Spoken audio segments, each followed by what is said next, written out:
Hello বাংলাদেশের জনগণ, নতুন আরেকটি ভিডিওতে আপনাকে স্বাগতম। আওয়ামী লীগ নিষিদ্ধ হওয়াতে বিএনপি কি খুশি হয়েছে নাকি কষ্ট পেয়েছে?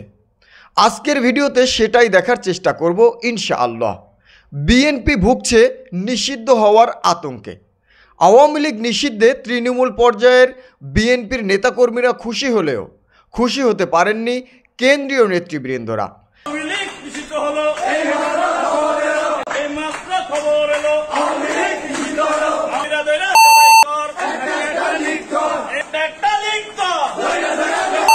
বিএনপির স্থায়ী কমিটির সদস্য গয়েশ্বর চন্দ্র রায় আওয়ামী লীগ নিষিদ্ধ হওয়াতে ভীষণ কষ্ট পেয়েছেন এবং তিনি একটি অপরাধমূলক বাক্যও বলেছেন। তিনি কি বলেছেন? তিনি বলেছেন, নির্বাচনের জন্য 17 বছর অপরাধ করেছি, প্রয়োজন হলে আরও বেশি অপরাধ করব। কি আমার কথা বিশ্বাস হচ্ছে না? চলুন তাহলে প্রমাণসহ আপনাদেরকে দেখাই। এতদিন যাবৎ তারা যে অপরাধগুলো সংগঠিত করেছে, দেশে চাঁদাবাজি, লুটপাট, বাড়িঘর ভাঙচুর, ডাকাতি, হত্যার মতো জঘন্যতম অপরাধ যে তারা করেছে, তার চাইতেও আরও বেশি অপরাধ করতে প্রস্তুত বিএনপি। এমন কথাই বলেছেন এই গয়েশ্বরচন্দ্র রায়। আজকের ভিডিওতে সেটি আমরা তুলে ধরব, তাই ভিডিওটি শেষ পর্যন্ত দেখার অনুরোধ করছি। গতকাল রাতের প্রথম প্রহরে আওয়ামী লীগকে নিষিদ্ধ করা হয়েছে। আওয়ামী লীগকে নিষিদ্ধ করা হয়েছে এই খবর শুনে গয়েশ্বরচন্দ্র রায়ের শরীরে যেন আগুন ধরে গিয়েছে। তিনি সঙ্গে সঙ্গে নিজের অভিমত ব্যক্ত করেছেন জনগণের সামনে। তিনি বলেছেন, আজ আওয়ামী লীগকে নিষিদ্ধ করা হয়েছে, কাল বা পরশু বিএনপিকে নিষিদ্ধ করা হবে না, এর গ্যারান্টি কি? দাদা গয়েশ্বরচন্দ্র রায়, বিএনপিকেও যে জনগণ নিষিদ্ধ করবে সেটি আপনি বুঝলেন কিভাবে? হ্যাঁ, জনগণ চাইলে বিএনপিকেও নিষিদ্ধ করতে পারে, আর সেটি আপনার মেনে নেওয়া উচিত, কারণ আপনি জনগণের জন্য রাজনীতি করেন নাকি নিজের জন্য রাজনীতি করেন? দাদা বলবেন কি? দাদা আপনি কি নিজের জন্য রাজনীতি করেন নাকি জনগণের জন্য রাজনীতি করেন? জনগণ কি ভাবছেন? কি আমি মিথ্যা বলছি? কালকে আওয়ামী লীগ নিষিদ্ধ ঘোষণা করে পরশুদিন ডক্টর ইউনূস বিএনপি নিষিদ্ধ ঘোষণা করবেন না, তার গ্যারান্টি কি? কি গ্যারান্টি? যদি জনগণের জন্য রাজনীতি করে থাকেন তাহলে আপনাদের উচিত জনগণের রায় মেনে নেওয়া। আর যদি মেনে নিতে না পারেন, তার মানে আপনার মধ্যেও ভয় কাজ করছে যে বিএনপিকেও জনগণ নিষিদ্ধ করতে পারে। কারণ ইদানিং বিএনপির কার্যক্রম খুবই বাজে ফলাফল এনে দিয়েছে জনগণের মনে। ইতিমধ্যে জনগণের কাছ থেকে বিএনপি অনেকটাই আস্থা হারিয়েছে। আওয়ামী লীগ কিন্তু পুরোপুরি এখনও নিষিদ্ধ হয়ে যায়নি, শুধুমাত্র আওয়ামী লীগের রাজনৈতিক কার্যক্রমকে নিষিদ্ধ করা হয়েছে। আওয়ামী লীগ দল কিন্তু এখনও পর্যন্ত নিষিদ্ধ হয়নি, আর তাতেই বিএনপির রাতের ঘুম হারাম হয়ে গিয়েছে। কেন রে ভাই? গয়েশ্বরচন্দ্র রায় বলেছেন ডক্টর ইউনূস নাকি আওয়ামী লীগকে নিষিদ্ধ করেছে। কালকে আওয়ামী লীগ নিষিদ্ধ ঘোষণা করে পরশুদিন ডক্টর ইউনূস বিএনপি নিষিদ্ধ ঘোষণা করবেন না, তার গ্যারান্টি কি? গয়েশ্বরচন্দ্র রায় একজন রাজনীতিবিদ হয়ে এই ধরনের অরাজনৈতিক কথা কিভাবে বলতে পারলেন? তিনি একজন পেশাদার রাজনীতিবিদ হয়ে অপেশাদার বাক্য উচ্চারণ কিভাবে করলেন? আপনারাই বলুন, ডক্টর ইউনূস কি আওয়ামী লীগকে নিষিদ্ধ করেছেন নাকি বর্তমান অন্তর্বর্তীকালীন সরকার আওয়ামী লীগকে নিষিদ্ধ করেছেন?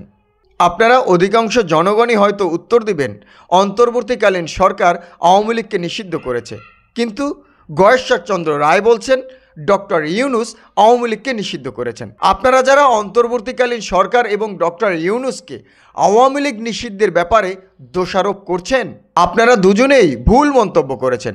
আসলে আওয়ামী লীগকে নিষিদ্ধ ডক্টর ইউনূসও করেনি, অন্তর্বর্তীকালীন সরকারও করেনি। আওয়ামী লীগকে নিষিদ্ধ করেছে বাংলাদেশের সকল জনগণ। যেহেতু জনগণ আওয়ামী লীগকে নিষিদ্ধ করেছে, সেহেতু বাংলাদেশের সকল রাজনৈতিক দলের উচিত জনগণের এই রায়কে অভিনন্দন জানানো। অভিনন্দন তো দূরে থাক, বিএনপি তো উল্টো জনগণের বিরুদ্ধে গিয়ে দ্বিমত পোষণ করছে। আওয়ামী লীগ নিষিদ্ধ হবে কি না হবে সেটা তো বিএনপির বক্তব্যের বিষয় নয়। রাজনৈতিক দলগুলো রাজনীতি করেই তো জনগণের মতামত গ্রহণ করে দেশের উন্নয়ন করার জন্য। জনগণ তো তাদের মতামত গত কয়েকদিন ধরে প্রকাশ করছে। গণমাধ্যম, সোশ্যাল মিডিয়া, এমনকি রাজপথ পর্যন্ত তারা আমরণ অনশনে নেমেছে আওয়ামী লীগ নিষিদ্ধের জন্য। অবশেষে জনগণের রায়কে সম্মতি জানিয়ে বর্তমান অন্তর্বর্তীকালীন সরকারের উপদেষ্টা পরিষদের সিদ্ধান্ত অনুযায়ী আওয়ামী লীগের সকল রাজনৈতিক কার্যক্রমকে নিষিদ্ধ ঘোষণা করা হয়েছে। এখনও নিষিদ্ধের প্রজ্ঞাপন জারি হয়নি, তাতেই যেন বিএনপির শরীর হিমশীতল বরফ হয়ে গিয়েছে। এমনকি তারা দ্রুত নির্বাচনের জন্য যত প্রকার অপরাধ আছে তাও করতে প্রস্তুত আছে তারা। খালি বিএনপি নির্বাচন করে মানে নির্বাচন তো আমরা 17 বছর যাবতীয় চাই। 17 বছর তো অপরাধ করছে। যতদিন নির্বাচন না হয় এর চেয়ে বেশি অপরাধ করতে হলো আমরা প্রস্তুত আছি। এবার আপনাদের বলার পালা। গত 17 বছর যাবৎ যারা আন্দোলন করে এক চুল পরিমাণ আওয়ামী লীগ সরকারকে নাড়াতে পারেনি, তারা যদি আগামী আরও 10 বছর সময় পেত, তাহলে কি তারা আওয়ামী লীগকে আওয়ামী লীগের স্থান থেকে নাড়াতে পারত? কখনোই পারত না। বরঞ্চ বিএনপির শক্তি এই 10 বছরে আরও অনেক কমে যেত। আরও 10 বছর আওয়ামী লীগ ক্ষমতায় থাকতে পারলে বাংলাদেশে আওয়ামী লীগ বিরোধী কোনো দলই থাকতো না।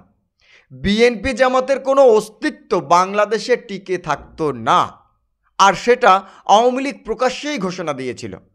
আগামী 10-15 বছরে বিএনপি জামাত বলে কোনো দল বাংলাদেশে আর টিকবে না। এবার প্রশ্ন হলো, কেন গয়েশ্বরচন্দ্র রায়ের গায়ে আগুন ধরল আওয়ামী লীগ নিষিদ্ধ হওয়াতে? কারণ বিএনপি বিগত দিনে যত অপরাধ সংগঠিত করেছে, কয়েকবার ক্ষমতায় থেকে যত দুর্নীতি, অনিয়ম, অবিচার, অনাচার করেছে, সেগুলো মানুষ ভুলে যায়নি। এটা বিএনপিও জানে যে বিগত দিনের এই ইতিহাসগুলো মানুষ মনে রেখেছে। তাই তো এখনও মানুষ খুঁচিয়ে খুঁচিয়ে সেগুলো জনগণের সামনে নিয়ে আসছে। এবং বিএনপির প্রতি মানুষের ধারণা 5 আগস্টের পর আমূল পরিবর্তন দেখা গিয়েছে। জনগণ ডাইরেক্ট বলছে আওয়ামী লীগের সাথে সাথে বিএনপিকেও মাইনাস করা হবে। আমার কথা হলো আওয়ামী লীগ বিএনপি ভাই ভাই দুই দলে নিষিদ্ধ চাই। এখন আওয়ামী লীগ চলে গেছে, শুধু ব্যক্তি পরিবর্তন হয়েছে, আওয়ামী লীগের জায়গায় বিএনপি এসে দাঁড়াইছে। কিন্তু কেন জনগণ এমন মন্তব্য করছে? কারণ তারা বিগত দিনে বিএনপির শাসন দেখেছে। বিএনপির দেশ পরিচালনায় বাংলাদেশের জনগণ বিএনপির প্রতি খুশি নয়। জনগণ বিএনপির প্রতি আস্থা হারিয়ে ফেলেছে। সবচেয়ে বড় ব্যাপার হলো, গত 5 আগস্ট আওয়ামী লীগ বাংলাদেশ থেকে পালিয়ে যাওয়ার পর সারা দেশব্যাপী বিএনপি যে তাণ্ডব করেছে, তাতে জনগণের হৃদয় থেকে বিএনপি মুছে গিয়েছে 80 ভাগেরও বেশি। জনগণের মুখে এখন একটাই কথা, একটাই স্লোগান, নতুন কাউকে চাই, নতুন কিছু চাই, নতুন উদ্যমে, নতুন শক্তিতে, তারুণ্যের শক্তিতে, তারুণ্যের গতিতে তরুণদের হাত ধরে এগিয়ে নিয়ে যেতে চাই আমাদের স্বপ্নের সোনার বাংলাদেশকে।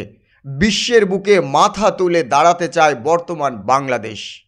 তাই বাংলাদেশের জনগণ দল, মত, ধর্ম, জাতি নির্বিশেষে দেশের জন্য একাত্রিত হয়ে একজন ভালো মানুষকে বাংলাদেশের শাসক হিসেবে বেছে নিতে চায়। দর্শক, কারো কান কথায় কান না দিয়ে আপনি নিজের বিবেক দিয়ে নিজের দেশকে ভালোবাসুন। আপনার যাকে পছন্দ হয়, আপনি যাকে দেশের জন্য, মানবতার জন্য, জনগণের কল্যাণের জন্য কাজ করতে দেখবেন, তাকেই বাংলাদেশের শাসক হিসেবে প্রতিষ্ঠিত করবেন বলে আশাবাদ ব্যক্ত করছি। আজ বিদায় নিচ্ছি। ইনশাল্লাহ দেখা হচ্ছে পরবর্তী কোনো ভিডিওতে। আল্লাহু হাফেজ।